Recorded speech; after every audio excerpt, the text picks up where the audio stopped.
Hello, this is the RPG Crawler, and welcome to my October 2015 channel update. Those of you who have been following my channel for a while know that I missed the September update, and it's not because I didn't have anything going on. In fact, I had too much going on. I spent about 3 out of every 4 days last month on the road, away from my computer, away from my ability to record and upload stuff.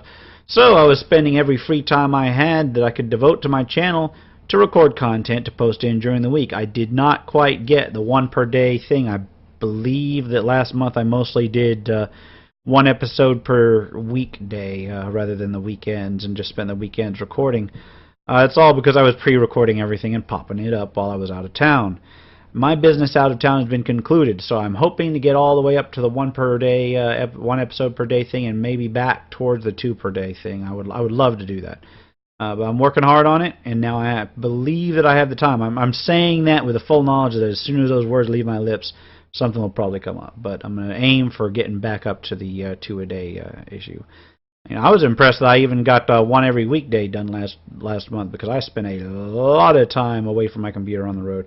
I had originally intended to do a lot of recording on my laptop, but the first night out, when I was out in a hotel on the road, I discovered that my laptop just ain't powerful enough to record and edit everything. That's what I get for getting cheap on my laptop. Those of you who have been following my channel for a while know that I do mostly the long format Let's Plays of old RPGs. And those of you who have been following me recently may possibly have got a little bored of the 2 I'm doing. I'm doing the Elder Scrolls 3 Morrowind as of this recording, and I'm also doing the Pillars of Eternity playthroughs. The Elder Scrolls 3 Morrowind is coming into its closing days, but for those of you who are interested in that particular one, you know, take a look at it on my channel if you haven't.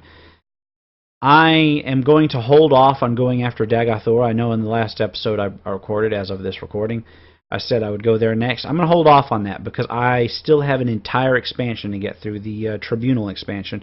If I remember right, that one does not take that long. So I will go in my next episode, expect to see the Tribunal content pop up. And I'll go track down the people in Mournhold, get that stuff done. And then, after that's done, I'll go through and do the Daggothor missions. Now, I had mentioned in the comments somewhere that I thought it would take about 100 episodes to finish, and I was only on episode the late 50s.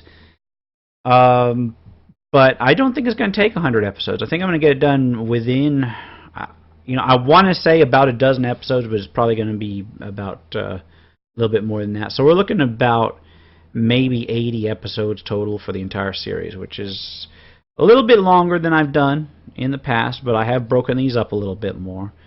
And I've got, this is the first Elder Scrolls that I've been playing through that has actual expansions in it. As for the Pillars of Eternity Let's Play, I have no idea. I am intentionally staying away from any and all walkthroughs on that unless I absolutely have to. I think I've referred to them 3 times.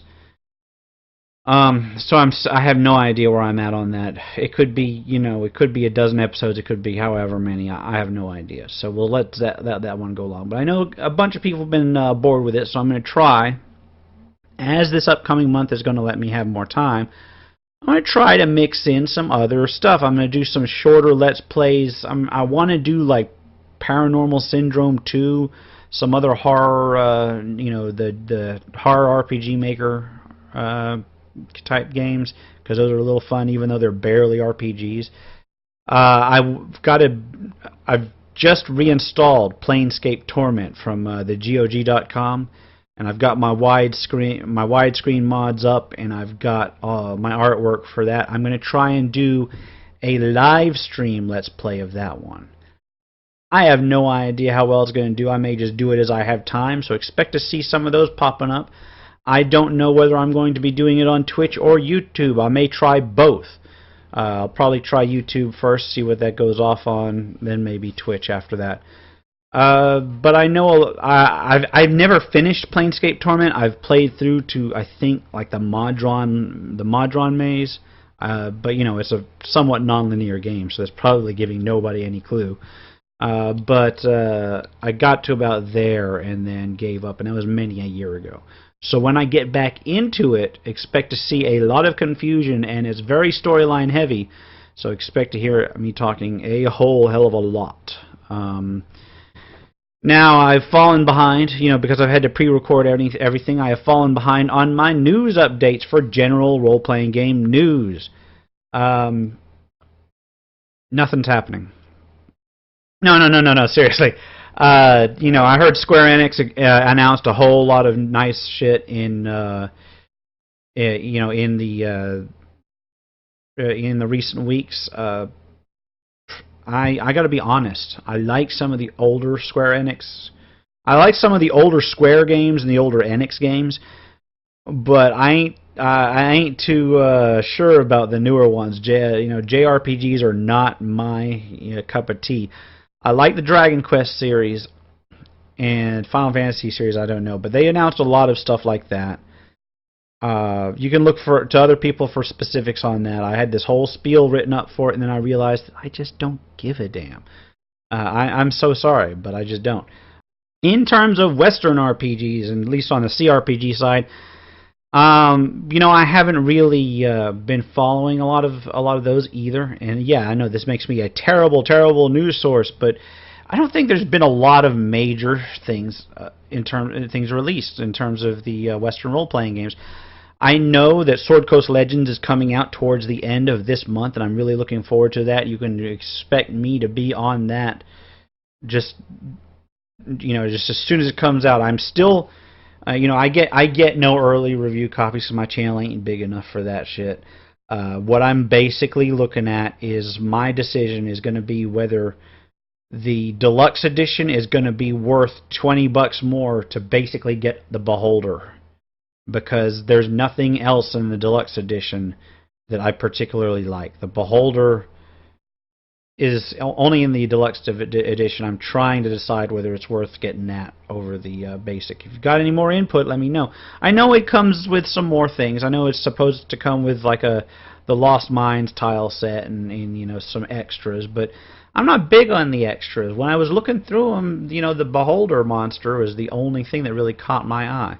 So if you've got any input on the upcoming Sword Coast Legends, whether it's going to be worth it to me to get the deluxe edition to show you, because I sure as hell are going to play that thing quite a bit, then leave me a comment. Let me know. In terms of the tabletop RPGs, once again, it's been kind of a slow month. A lot of real minor stuff released. 2 major news articles on that, and I thought about doing their own news post on them, but they didn't quite merit it. And in my merit for what's worth a news post and what's not is basically, can I rant on it for about 10 minutes? One of them, and this happened a few weeks ago now, actually towards the beginning and middle of September, is that there was a controversial mod released or controversial accessory released on I believe one of the DriveThruRPG websites. They've got a series of websites that release RPGs, RPG books from independent people as PDFs. And as a result, they were basically pressured by outside forces to retool how they review and how they approach releasing these indie RPG outlets, these indie RPG books. And prior to this, there had been really no oversight, and I think it's a crying shame that outside forces had to get involved on this, because that's what happened. It's one of those things where, I'm offended, and then it went basically, you had all of these outside people coming in and pressuring them to put in some sort of massive censorship program. And I was about to go off the rails when they announced that they were going to do that, because I hate when a company bows to pressure. Although I respect them. I respect a company's prerogative to censor and put out only what, through their own channels, only what they particularly want to put out. I'm all for that. I just hate when it's an outside influence that causes that. But I'm looking at what they've got in mind. I believe it's like OneBlogShelf blog or whatever. I'll put a link in the description below. They're putting into place a review process where you can flag a offensive PDFs or PDFs that might violate their terms. And then instead of immediately pulling it, like a lot of people wanted, it puts it up for a thoughtful review process. And this is important, because when you just put a automatically pull it until we get to reviewed thing into place, that opens everybody up to trolling. That means people that don't particularly like your product for one reason or another can go ahead and flag it, and then you're out of sales until it's reviewed and put back up. That means competitors could potentially flag your stuff and pull it off, and you would have to wait for it to get reviewed to be put back up and that sort of thing. So they dodged the bullet on that. I'm glad I didn't do that news post first, because when I first saw that they were going to put something into place, they weren't clear about what they were going to put into place. And history tells us that companies have a bad habit of really overreacting to that sort of thing. But I'm glad to say that going forward, at least this particular independent RPG distributor, it's online PDF only. I think they've got some non-indie RPGs on there too. I think they've got like an entire section devoted to like D&D stuff. I have no idea on that relation. I think I should have looked it up before I started rambling on it. But I think there's like this one site that covers like 5 or 6 subsites, and I'm sure a lot of my audience knows what I'm talking about. But I'm glad I did not jump the gun on that, because what came out of it, I believe that is not really rant worthy, but it's something to look at. See, the other major upset the last month, and it's actually rolling into this month, is that Wizards of the Coast is closing down its community forums for D&D, MTG, all of them. They're basically closing them down at the end of this month, I believe October 29th. So if you've got any use of those forums for tabletop RPGs, be aware that they're closing them down. And apparently nworld.org is doing this massive move where they're inviting everybody in from those forums as long as you follow the nworld rules, and basically welcoming them with open arms. This is a little bit, it's surprisingly important, because even though their forums, the reason that Wizards of the Coast is shutting down their forums is because they weren't used enough to justify the cost of keeping them open, and they really prefer to connect with their customers through other social media methods, like Twitter, like their live streams, and so on and so forth. But the reason why this WotC forum is closing down has a near and dear place to my heart is because I actually use them quite a bit. And I use them. I was not actually a registered user, but over the last decade and a half or so, I've been, since the early 2000s, I've been using those forums like constantly to look up rules references. And they had, class guidebooks from back in the 3.5 days on there that were really in-depth analysis of individual classes and what you could do with them. They had sections where people would actually play by post on their forums. They had all kinds of discussion on there, anything from rules clarifications to how-tos to theory crafting and all that. And seeing that go, it's the end of an era, so to speak. So that's going to be a little bit sad.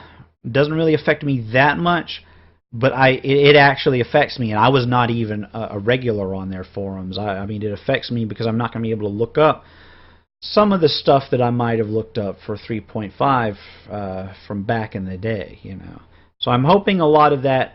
I'm hoping a lot of the guidebooks and shit that people did get transferred to nworld. I hope that there's online versions to search through on that, and I hope that a lot of errata threads and such get transferred. I'm not holding my breath on that, but it would be interesting. Going forward, I think that about wraps it up. Keep an eye out for some live streams of Planescape Torment. Keep an eye out for some other role-playing game walkthroughs to try and break things up, and I'll try to stay. Now that I'm back in town, now that I've got time, I will try to keep up on the RPG news and bring that to you. Sorry I slacked off last month. It had to be done, though. Until next time, this has been the RPG Crawler. Take care, and goodbye.